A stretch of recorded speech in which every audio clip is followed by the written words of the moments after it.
Hello everyone, my name is Arden. Welcome back to another video. Today I'll be going over my top 10 LEGO sets from 2023. So this is going to cover any theme, and I'm excluding polybags, or not polybags, technically I do actually have some. Excluding promotional items, paper, foil packs, and all that type of stuff.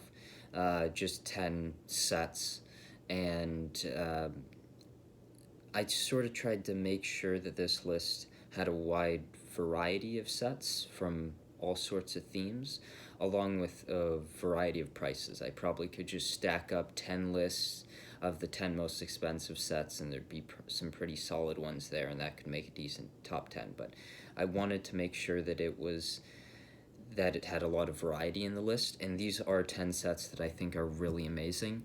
In my last few top 10 videos I've pretty much had a list of 2 additional mentions. I have a decent amount here that I'll just rattle off because I made a decently long list of sets that I thought were really good and narrowed it down to the top 10, but I still had some that I think I really need to mention because there's some good sets. So at number 10 is a recent one. And that is Shadow's Escape, that released in the December of 2023.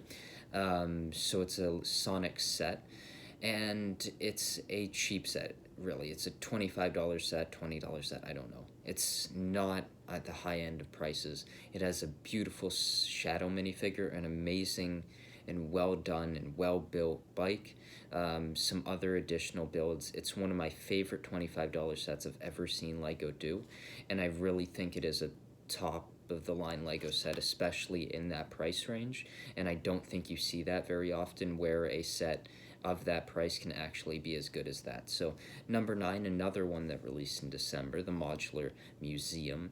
One of my favorite modular buildings I've ever seen. I really like the sand green color. The 2 columns at the front are one of my favorite parts of the set. I think it might be my favorite part. The banners as well I think are beautiful, but the columns are just amazing. There's a lot of really nice ornamentation on those columns and throughout the building, and I think it's really well done and one of the best LEGO modulars that I've seen. Number 8 from one of my favorite LEGO themes, LEGO Speed Champions, which I always think puts out really well done sets. They're not necessarily my favorite choices of cars, but I do really like the building experience, and I think the quality of the sets is up there with some of the best themes out there. So the one that I have on this list is the Fast and Furious Nissan Skyline. So this is, of course, from Fast and Furious, one of the few movie-themed Speed Champion sets, which I want to see more of because I think it's an amazing subline. And yeah, it's an amazing set. It does have a lot of stickers, but I think the build is really quite well done. My only part that I don't love about it are the few studs right on the hood of the car. I don't think that looks great, but other than that, amazing set. Another car here, just an Icons, formerly Creator Expert, won the Corvette. I think it's an amazing Creator Expert Icons sized car. I have quite a few of them in my collection, and that one is one of my favorites. I think it just looks great. I love that style of Corvette, and I really do like the set a lot. At number 6, a theme that I was so happy to see return, and one that I'm really sad and disappointed that it seems like it just won't continue. It had 3 sets, of course, along with a 4th that never ended up coming to pass, the Indiana Jones fighter plane chase / just put the entire lineup there at number 6. It's only 3 sets. It's some really solid sets. The fighter plane chase is very special to me, I think, as that was one set that I had. I had the original version of it, and I loved playing with that set. And it's one of my favorite LEGO sets ever.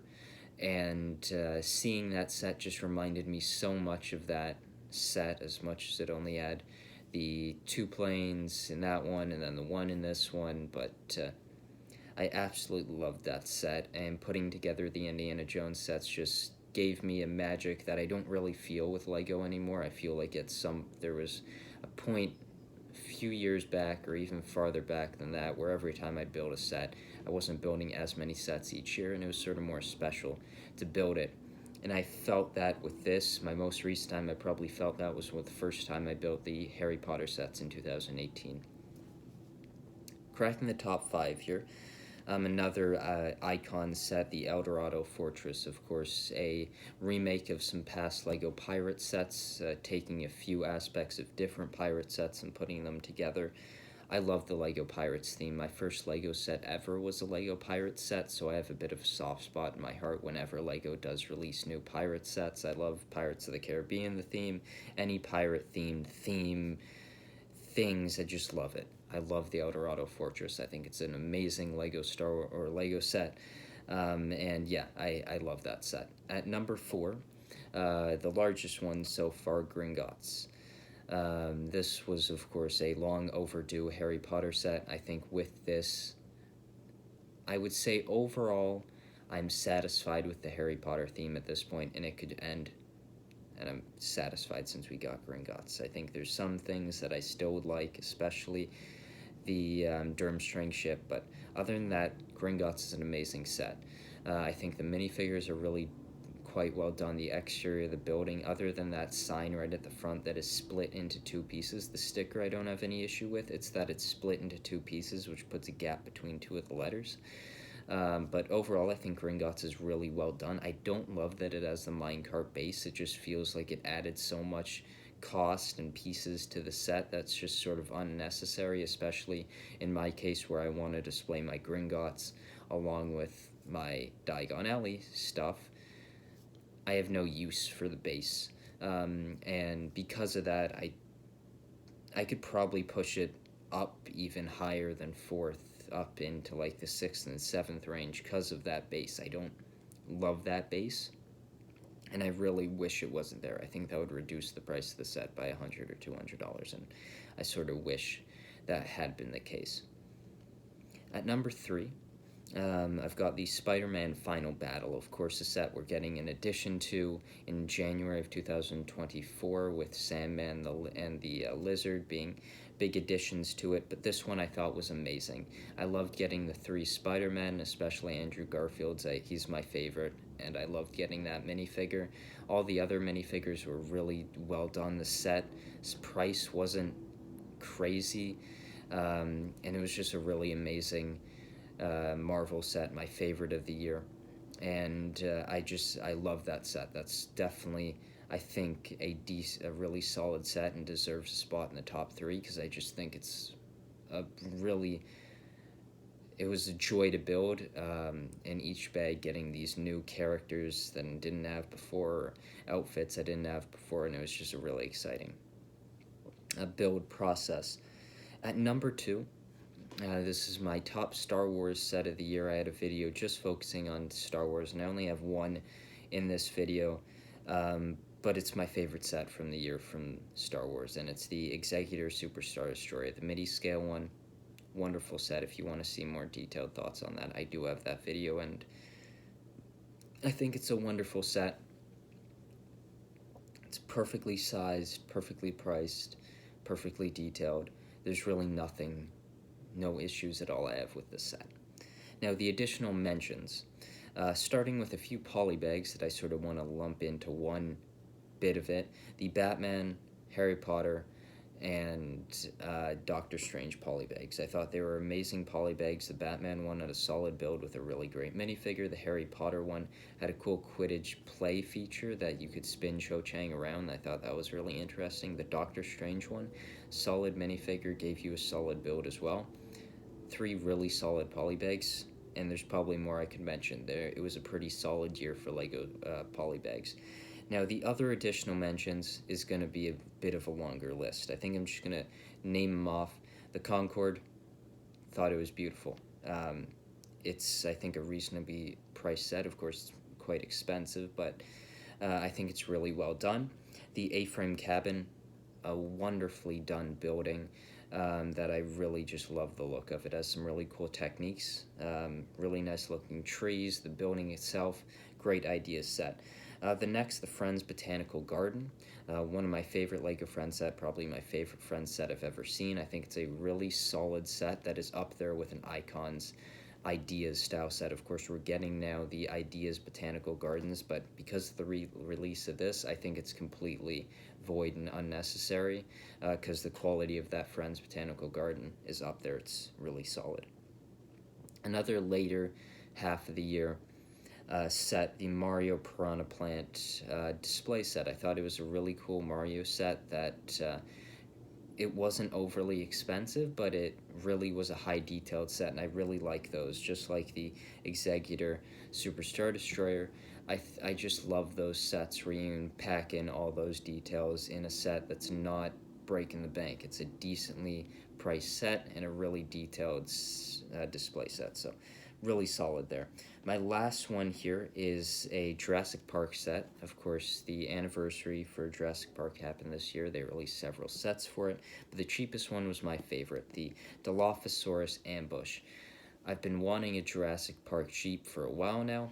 I thought that one was really quite well done. The Dennis Nedry minifigure was really cool. The Dilophosaurus was really well done. The Barbasol shaving cream can.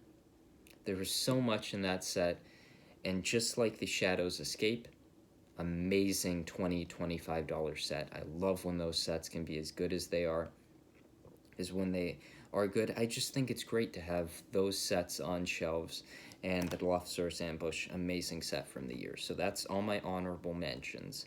Moving on to number one. Since it got revealed, I pretty much had it there. Never changed and probably never will. It's not my favorite Lego set ever. The Office probably is, but it's pretty high up there. Rivendell. From Lego Lord of the Rings, of course, it returned this year with Brickheads, along with this set. I think it's the most beautiful Lego set I've ever seen. The buildings, the trees, the waterfalls, the figures that populate the scene, the statues. It's just such a beautiful Lego set. It's one that I haven't bought yet. I'm sort of saving my points to get it. I don't want to spend too much on it. Of course, it is like a $700 Lego set, and I think I'm up to about $500 or $600, so I'll probably be pulling the trigger somewhat soon. I'm sort of at this point, I've got my points up and ready to go. It's just sort of waiting for a promotion that I really like. But Rivendell, amazing set. This is the type of Lord of the Rings set that I want, that is just so stunning, so beautiful, reminds me of the older Lord of the Rings sets that were just like that. They were absolutely amazing and stunning, and which sort of makes me worried if they release playsets, they won't be as good. Of course, they won't be as good as Rivendell, but like they won't be as good as the past ones, where I feel like this Rivendell set kept the quality of those sets. And I love when these big sets, as they should, are wonderful sets. I think we've seen a lot this year in certain big sets that just are kind of disappointing. One example of that, I know it's a very popular set, and this is probably one of my more controversial Lego takes. I don't think the Avengers Tower is a top 10 set. Don't think it's a top 20 set. I don't even know if it's in the top 10 of Lego Marvel sets. It's fucking huge. It's way too big, and it doesn't look great to me. For the first time, I got to see it built in store this past weekend. The blue pieces between the window pieces look ugly. Their minifigures are fine, but there's a ton of reuses, and like half of them, like you got Captain America, you couldn't give him fucking dual molded legs. Like there's a lot of aspects of the Avengers Tower I don't like. I don't love the set, and I don't think it's anywhere near as good as the Bugle. So that's one that's not on the top 10 that I will never be putting on a list of the top 10, because I don't think it's good. Maybe top 10 most disappointing sets I've ever seen. Rivendell is my number one set for the year. Thank you for watching this video. Please tell me in the comments what your favorite sets for the year are. I think 2023 was a pretty solid year, and looking forward into 2024, I think we're getting some pretty solid sets in the first half. So thank you for watching this video, and I'll see you in the next one. Bye.